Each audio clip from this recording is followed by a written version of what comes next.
sat down and began to weep and whistling and gurgling, and the sound was terrible to listen to.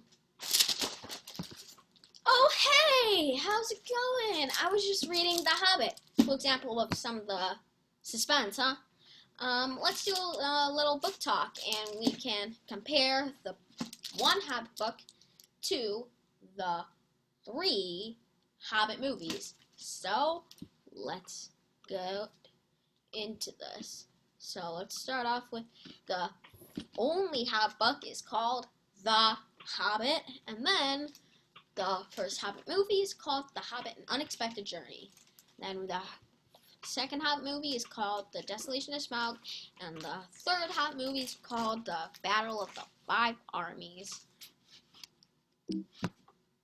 The story takes place in Middle-earth, where there are dragons and dwarves and elves and all that stuff. And yeah, the main character is Bilbo Baggins. He is the main character, and he is pretending to be a thief. So yeah, and then Gandalf, who is kind of the mentor of the story. He's a wizard. And then Thorin, who is the son of the Dwarf King, whose head was cut off. And then, yeah. The story is about the main characters finding the Arkenstone, which is a powerful gem that was lost when Smaug destroyed the dwarf place. And Smaug is guarding the Arkenstone right now, so yeah, that's a really bad thing. So, Smaug is kind of the main villain of the series, so just so you know. So, my favorite part was, in the movie, was the, barrel scene, because it was entertaining, epical, theatrical, and active.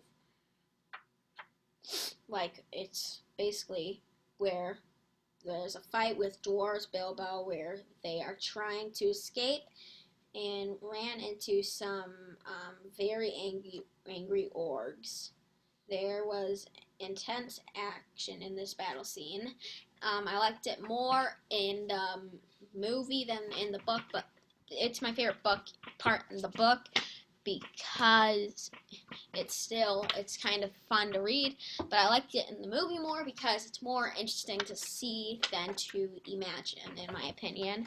So then let's get started with my critique. So first off, The Hobbit, which is the book I have, gets 5 out of 5 stars because it is really well stitched together, and it has the characters aren't just like, oh hi, my name's Rafa and I'm a human. It's like they give them characteristics, and it's just creative.